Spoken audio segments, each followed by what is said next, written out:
Vision channel में आपका स्वागत है। मैं राजेश। आज हम आपको बताएंगे नई शिक्षा नीति में जो बदलाव किए गए हैं, जो भी नियम बनाए गए हैं, उसका सबसे काम की बातें हम इस वीडियो में डिस्कस करेंगे और आपका जो भी कन्फ्यूजन है वो सारा कन्फ्यूजन क्लियर हो जाएगा। तो चलिए शुरुआत करते हैं। अगर आप छोटे बच्चे के माता पिता हैं तो आपको चिंता होगी कि क्या नई शिक्षा नीति के बाद भी आपको अपने बच्चे के नर्सरी में दाखिला के लिए माथापच्ची करनी होगी। अगर आपके बच्चे 10वीं और 12वीं में पढ़ने वाले हैं तो आपको चिंता होगी कि कॉलेज में दाखिले के लिए क्या 99% मार्क्स लाने होंगे। क्या नई शिक्षा नीति में नौकरी में उनको सहूलियत मिलेगी।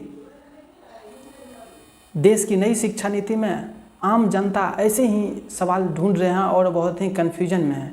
तो चलिए जानते हैं नई शिक्षा नीति क्या है। सबसे पहले बात नई शिक्षा नीति की करते हैं। दरअसल ये जो है पॉलिसी डॉक्यूमेंट है जिनमें सरकार का शिक्षा को लेकर आने वाले दिनों में विजन किया है। इसकी चर्चा है ये कि शिक्षा के क्षेत्र में देश की दशा और दिशा तय करती है। जानकारों की राय में हर 10 से 15 साल में ऐसी नीति बनाई जानी चाहिए, लेकिन इस बार बनते बनते 34 साल लग गए। नई शिक्षा नीति का वादा बीजेपी ने अपना घोषणा पत्र में भी किया था।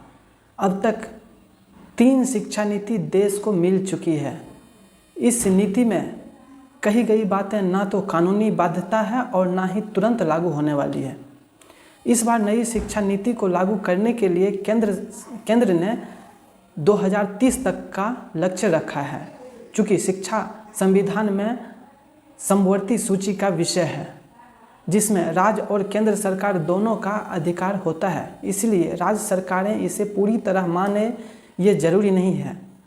जहां कहीं टकराव वाली स्थिति होती है, दोनों पक्षों को आम सहमति से इसे सुलझाने की सुझाव दिया गया है। इसमें जो है नई शिक्षा नीति में जो है 5+3+3+4 फॉर्मूला है।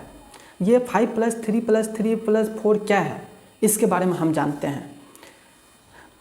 अब ये स्कूली शिक्षा के लिए जो है बदलाव क्या क्या हुआ है उसके बारे में जानते हैं। नई शिक्षा नीति में पहले जो है +2 की परंपरा थी, अब वो खत्म हो जाएगी।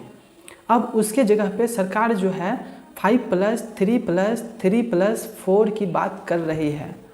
यहाँ पे 5+3+3 यानी 5, उसके बाद 3 फिर 4। इसमें से 5 का मतलब क्या है? 5 जो है 3 साल प्री स्कूल और क्लास 1 और 2, उसके क्लास और 1 और 2 है। यानी जैसे पहले आप नर्सरी LKG UKG करते थे, उस तरह से आपको क्लास 1 और 2 के पहले जो है आपको 3 ईयर जैसे प्ले स्कूल होता है अभी वो बिताना पड़ेगा। ठीक, उसके बाद 3 का मतलब है क्लास 3, 4 एंड 5 क्लास। ये पहला 3 का मतलब है क्लास 3, 4 एंड 5, और उसके बाद 3 का मतलब है क्लास 6, 7 और 8, यानी 6, 7, 8 क्लास जो है सेकेंड 3 है। और आखिरी 4 का मतलब क्या है? 9, 10, 11 और 12। यानी अब बच्चे 6 साल की जगह 3 साल की उम्र में फॉर्मल स्कूल में जाने लगेंगे। ठीक, अब तक बच्चे जो है 6 साल में पहली क्लास में जाते थे, तो नई शिक्षा नीति में लागू होने पर भी 6 साल के बच्चे पहली क्लास में ही जाएंगे, पहला क्लास में ही होगा, लेकिन उसका पहला 3 साल जो है फॉर्मल एजुकेशन वाले ही होंगे।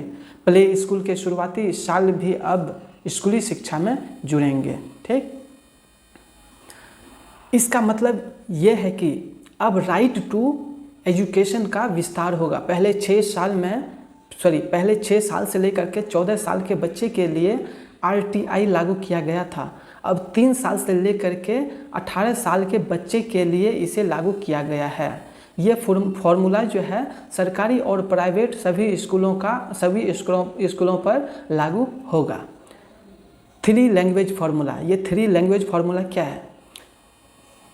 इसके अलावा जो है स्कूली शिक्षा में एक और महत्वपूर्ण भाषा के स्तर पर नई शिक्षा नीति में 3 लैंग्वेज फॉर्मूले की बात की गई है, जिसमें जो है कक्षा 5 तक मातृभाषा लोकल भाषा में पढ़ाई की बात की गई है। साथ ही ये भी कहा गया है कि जहाँ संभव हो वहाँ कक्षा 8 तक इसी प्रक्रिया को अपनाया जाए। संस्कृत भाषा के साथ तमिल, तेलुगु और कन्नड़ जैसी भारतीय भाषाएं में पढ़ाई पर भी जोर दिया गया है। सीबीएसई परीक्षाओं और स्कूल कॉलेज खोलने में क्या बोले केंद्रीय मंत्री निशंक? सेकेंडरी सेक्शन में स्कूल चाहे तो विदेशी भाषा भी विकल्प के तौर पर दे सकेंगे। इसी को कुछ जानकार आरएसएस का एजेंडा बता रहे हैं। लोग ये भी पूछ रहे हैं कि दक्षिण भारत का बच्चा दिल्ली में आएगा तो वो हिंदी में पढ़ेगा तो वहाँ कैसे पढ़ेगा? तमिलनाडु सरकार ने इसका विरोध किया है, लेकिन 3 लैंग्वेज फार्मूला में ये कहीं नहीं लिखा है कि ऐसा करना राज्यों सरकारों के लिए बाध्य होगा। ऐसा भी नहीं है कि बच्चे अंग्रेजी नहीं पढ़ पाएंगे। इनमें केवल ये बात है कि 3 भाषाओं में से 2 भाषा भारतीय हो। जहाँ मातृभाषा में पुस्तकें उपलब्ध नहीं है वहाँ मातृभाषा में किताबें छापने की प्रस्ताव भी दिया गया है। बोर्ड एग्ज़ाम, अभी जानते हैं बोर्ड एग्ज़ाम क्या है। बोर्ड एग्ज़ाम के बारे में स्कूली शिक्षा में तीसरी बात बोर्ड परीक्षा में बदलाव का है। पिछले 10 साल में बोर्ड एग्ज़ाम में कई बदलाव किए गए हैं। कभी 10वीं की परीक्षा को वैकल्पिक किया गया, कभी नंबर के बजाय ग्रेड की बात की गई, लेकिन अब परीक्षा के तरीके में बदलाव की बात नई शिक्षा नीति में की गई है। बोर्ड एग्ज़ाम होंगे और अब 2 बार होंगे, लेकिन इनको पास करने के लिए कोचिंग की ज़रूरत नहीं है। परीक्षा का स्वरूप बदलकर अब छात्रों की क्षमताओं का आकलन किया जाएगा, न कि उनके याददाश्त का। केंद्र की दलील है कि नंबरों का दबाव इससे खत्म होगा। 2022-23 वाले सत्र से इस बदलाव को लागू करने की मंशा है। इन बोर्ड परीक्षाओं के अतिरिक्त राज्य सरकारें कक्षा 3, 5, 8 में भी परीक्षाएं लेगी। इन परीक्षाओं को करवाने के लिए गाइडलाइन बनाने का काम कई एजेंसी को सौंपा गया है, जो शिक्षा मंत्रालय के अंतर्गत ही काम करेगी। आईआईटी और नीट की परीक्षा के बारे में थोड़ा जान लेते हैं। नई शिक्षा नीति में जो है अंडर ग्रेजुएट कोर्स में दाखिले के लिए नेशनल टेस्टिंग एजेंसी से परीक्षा कराने की बात कही गई है। साथ ही रीजनल स्तर पर, राज्य स्तर पर और राष्ट्रीय स्तर पर ओलंपियाड परीक्षाएं कराने के बारे में भी कहा गया है। आईआईटी में प्रवेश के लिए इन परीक्षाओं का आधार बनाकर छात्रों को दाखिला देने की बात की गई है। उसी तरह से मेडिकल कोर्स में अमूलचूल बदलाव की बात की गई है। कोई भी नई यूनिवर्सिटी केवल एक विषय विशेष की पढ़ाई के लिए आगे से नहीं बनाई जाएगी। 2030 तक सभी यूनिवर्सिटी में अलग अलग स्ट्रीम की पढ़ाई एक साथ कराई जाएगी। मेडिकल की पढ़ाई के लिए अलग एक्रीडेशन पॉलिसी बनाने की बात नई शिक्षा नीति में कही गई है। अंडर ग्रेजुएट और पोस्ट ग्रेजुएट में क्या बदला है उसके बारे में जानते हैं। इसी तरह के बदलाव जो है शिक्षा में भी किए गए हैं। अब ग्रेजुएशन यानी अंडर ग्रेजुएट में छात्र 4 साल का कोर्स पढ़ेंगे, जिसमें बीच में कोर्स को छोड़ने की गुंजाइश भी दी गई है। पहले साल में कोर्स छोड़ने पर सर्टिफिकेट मिलेगा, दूसरे साल के बाद जो है एडवांस सर्टिफिकेट मिलेगा और तीसरे साल के बाद जो है डिग्री, और 4 साल बाद की डिग्री होगी शोध के साथ। उसी तरह से पोस्ट ग्रेजुएट में 3 तरह के विकल्प होंगे। पहला होगा 2 साल का मास्टर्स, उसके लिए जिन्होंने 3 साल की डिग्री कोर्स किया है। दूसरा विकल्प होगा 4 साल के डिग्री कोर्स शोध के साथ करने वाले के लिए, ये छात्र 1 साल का मास्टर्स अलग से कर सकेंगे। अब तीसरा विकल्प होगा 5 साल का इंटीग्रेटेड प्रोग्राम, जिसमें ग्रेजुएशन और पोस्ट ग्रेजुएशन दोनों एक साथ ही हो जाएगा। अब पीएचडी के लिए अनिवार्य होगी 4 साल की डिग्री शोध के साथ। एमफिल को नई शिक्षा नीति से नई शिक्षा नीति में बंद करने का प्रावधान है।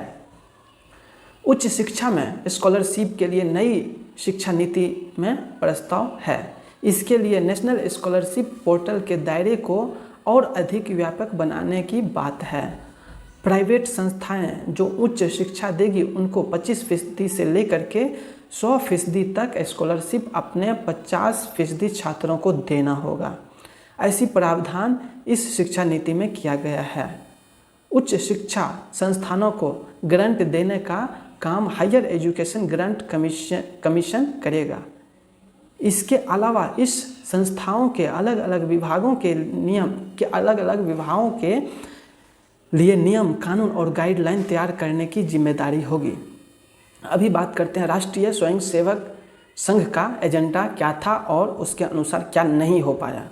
राष्ट्रीय स्वयंसेवक संघ की मांग लंबे समय से रही है कि देश की शिक्षा प्रणाली का भारतीयकरण होना चाहिए।